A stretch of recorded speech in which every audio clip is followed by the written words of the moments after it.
Quand arrive un problème électrique, on est désemparé. On cherche la solution. Alors ne cherchez plus. Il y a les électriciens du Nord incorporés du 1025 de la Première rue à l'Ascension.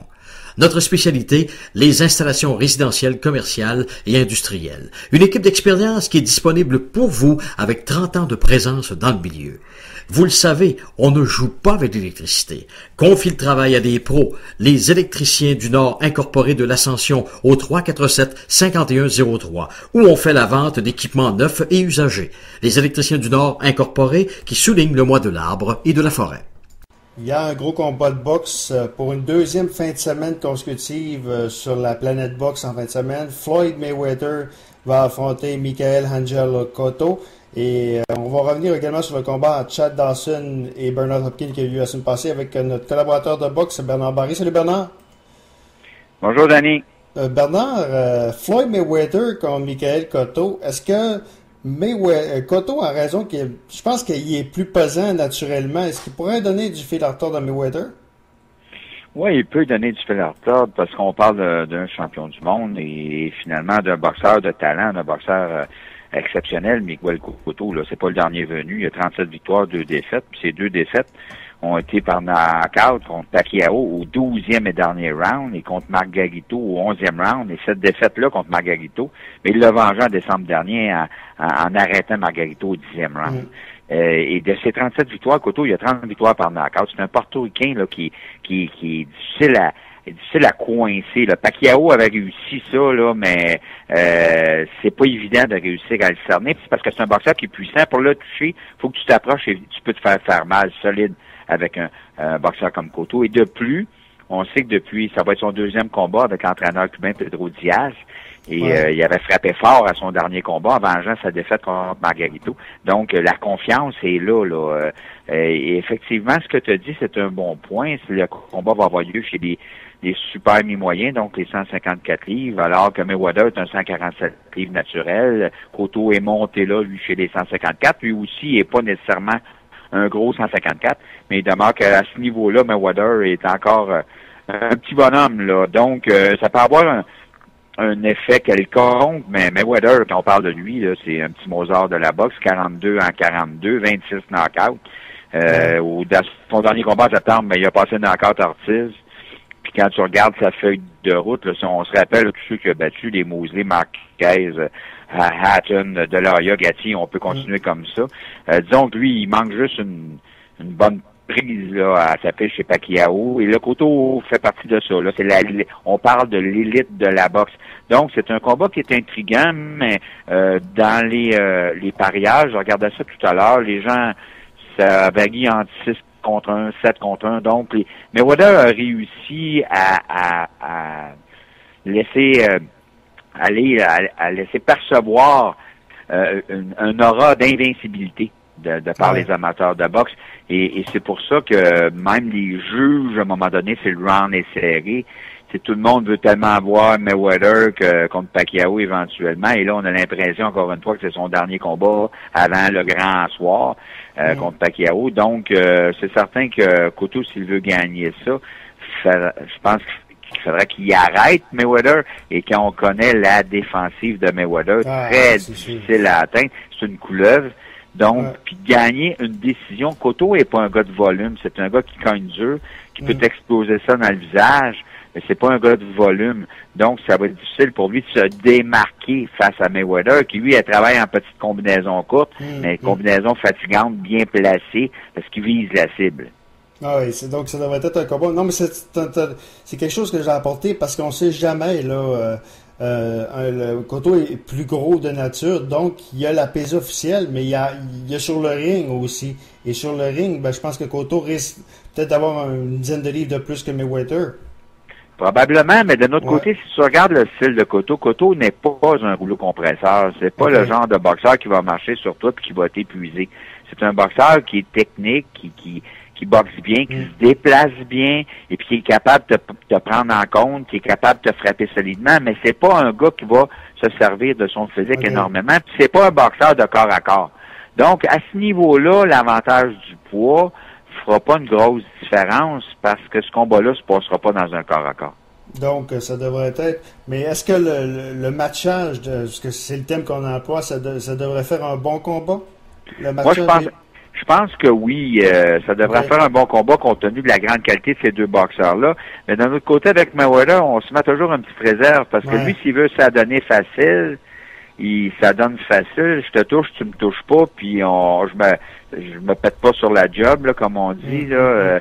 Donc, dans le fond, tout va tourner autour de Mayweather, comment il va se sentir par rapport à ce combat-là. Et s'il sent qu'il n'y a pas besoin d'en faire plus que le client demande, ben on peut avoir des rounds qui vont être un peu plus monotones. Oui. OK. Je veux te parler du combat. Je ne l'ai pas vu, le combat, par contre, Hopkins-Dawson, sauf que... Bon, es-tu surpris de voir Chad Dawson battre Bernard Hopkins? Non, le boxeur de talent, moi, ça fait longtemps que je le disais. Je savais que dans ce combat-là, dans cette revanche-là, que finalement, Dawson était pour se démarquer. D'ailleurs, les cartes des juges ont donné 117-111 à Dawson pour deux juges. Et il y en a un qui a donné 114, mais il n'y a pas grand monde qui a compris quelque chose là-dedans. Même les statistiques étaient en faveur de Dawson. Dawson même a été plus impressionnant qu'habituellement, parce qu'habituellement, il est un peu paresseux.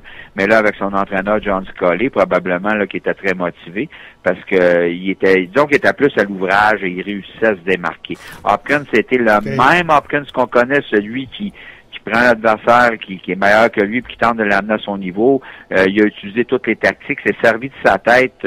Dawson a eu 2 coupures importantes, au 4e à l'arcade sourcilière et c'était sur un coup de tête dit accidentel. Et il y en a eu un autre un peu plus tard dans le combat sur l'autre côté. Hopkins a joué très physique encore une fois dans ce combat-là, mais il faut lever notre chapeau parce qu'à 47 ans, on ne l'a pas vu ralentir en fin de combat. Donc, il est encore là. Il demeure un obstacle pour plusieurs boxeurs, d'un boxeur comme Jean-Pascal. Mais là, Chad Dawson était beaucoup trop talentueux pour se laisser embarquer là-dedans. Et ses coups étaient plus percutants que Hopkins. Et je pense que c'était une très, très bonne décision que Dawson remporte ce combat-là. Ce qui fait en sorte maintenant, les gens ont pensé que peut-être Hopkins, ça serait son dernier combat. Il n'a pas voulu donner d'entrevue à HBO, il s'est en allé tout de suite après. Donc les gens ont dit, non, c'est-tu parce que c'est son dernier combat puis il part frustré? Non, il a reparlé le lendemain, puis il a dit qu'il y avait intérêt, et lui, il avait encore du plaisir à embarquer sur le ring. On risque de le voir encore. Et il n'y a pas à avoir honte de sa performance parce que le combat a été intéressant. Mais c'est sûr qu'avec Hopkins, il y a toujours des limites à dire intéressant, mais il est intéressant quand même. C'est incroyable comment ce combat-là se vend pas. Hein? 5000 personnes étaient là-bas, présents. Le premier, c'était sur le pay-per-view, puis là, c'était même plus, je pense que c'était de HBO After Dark. Donc, la deuxième... Ouais, c'est HBO Canada. Moi, je l'avais chez moi, là. Et effectivement, comme tu l'as dit, c'était sur le réseau régulier de HBO. Mais si on se rappelle, le premier combat, les gens ont eu l'impression d'être floués, comment ça s'était terminé au deuxième round avec la blessure à l'épaule de Hopkins.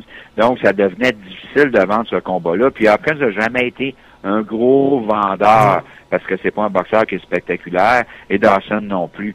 Donc, c'était effectivement, comme tu l'as bien dit, c'était difficile à vendre au public.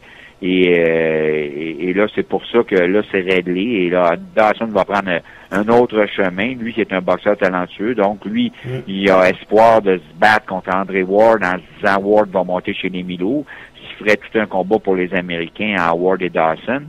Mais encore là, Ward est en attente aussi de savoir qu'est-ce qui va se passer avec Boutet et Froch. Donc, Dawson, de notre côté, son chemin va passer un jour par Jean-Pascal compte tenu qu'il y a une seule défaite. Chad Dawson, et cette défaite-là, c'est contre Jean-Pascal. Ça fait que ça devient comme un naturel à un moment donné qu'ils veulent venger cette défaite-là. Ça va être tous, disons, des chassés croisés à suivre là, dans les prochaines semaines, dans les prochains mois. Hey Bernard, je sais pas si tu suis la RDS2, je t'en ai parlé, je sais pas si tu as eu l'occasion de tomber sur les combats que Jean-Paul Chartrand et Ross Ember présentent sur RDS2, les classiques de la boxe. Bernard, on a montré 2-3 combats de Bernard Hopkins à l'époque qui avait 30 ans. C'est incroyable comment ce gars-là n'a pas changé, là, je veux dire, de style, puis c'est un phénomène, là. Tu l'as déjà mentionné. un bon point. C'est comme un extraterrestre de la boxe, Hopkins, finalement. C'est comme s'il vieillit pas. Il est rendu à 47 ans. Il a un physique d'un gars de 27. Et puis, on le voit dans les combats. Il ralentit pas. Il souffre pas comme une vieille vache. Il est en condition physique. Au-delà du boxeur, c'est un exemple incroyable à suivre pour monsieur, madame, tout le monde, de dire, wow, ce gars-là qui a pas tenu tête aux petits jeunes dans la vingtaine. Puis chapeau de vieillir comme ça, parce que il vieillit sincèrement là, en beauté et en forme, là, Bernard Hopkins, et en tout cas, c'est très rare. En la boxe, c'est un sport qui est super difficile, super dur. Il y en a peu qui peuvent rester à ce niveau-là. Il y a Archie Moore, là, il n'y en a pas beaucoup qui peuvent se rendre là. Et rester là longtemps comme ça. Donc, on a devant nous un phénomène. Regardons-le comme il faut, parce que ça va être très rare qu'il va en venir un autre de ce type-là. Ça peut prendre beaucoup de temps. En terminant, Jean-Pascal Tavares-Claude, c'était confirmé. Ça va être le 11 août. Est-ce que ça va être à Québec ou à Montréal? On ne le sait pas encore. Il y a des négociations avec ils vont avec les gens du Colisée de Québec et les gens du Centre Bell. Bien entendu, nous, on sait très bien que Showtime aimerait mieux que ce soit à Montréal parce que c'est des coûts supplémentaires d'aller à Québec. Notre cœur est avec Québec, compte tenu qu'à chaque fois qu'on est allé là, bon, les gens ont dégoulé du tapis rouge là-bas, donc on leur en doit une puis une autre. Donc, ça va être à suivre, mais là, encore là, quand on fait des affaires dans le milieu de la boxe, mais on est talk, là, donc c'est l'argent qui va décider. OK. Joachim Alcine, il se passe quoi dans son cas? Parce que vous avez retrouvé les liens avec Joachim Alcine. Ben là, avec sa victoire contre David Lemieux, on espérait avoir des offres intéressantes pour lui, mais là, ça s'est pas concrétisé. Mais c'est pas encore paniquant, compte tenu que Joachim Alcine est né en 1976, donc il va avoir 36 ans cette année. Il est encore jeune pour sa division de poids, les moyens. Donc, moyens, ou même il parle de faire les super mi-moyens, des 154 livres. On va voir, mais là, il faut pas qu'il tarde trop non plus pour revenir sur le ring. Là. Il a tellement bien paru le dernier coup. Je m'attends, moi, là, à le voir sur le ring là, bientôt, là, d'ici quelques semaines. Dans le fond, Bernard, est-ce qu'on se dirige vers un Alcine Lemieux 2? Lemieux est blessé au poignet de la main droite. Donc, aujourd'hui, tu es supposé d'avoir un test. J'attends justement le résultat parce que tout à l'heure, Marc Ramsey va monter au bureau.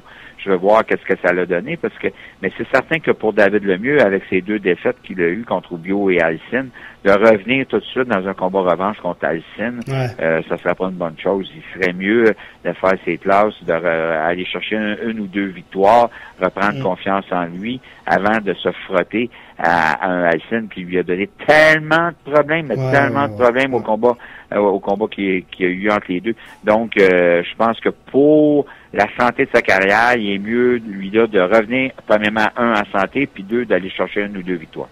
Oui. Bernard Barré, très intéressant, puis on s'en parle très bientôt. OK, bonne fin d'émission d'année. Voilà, Bernard Barré, le collaborateur de boxe.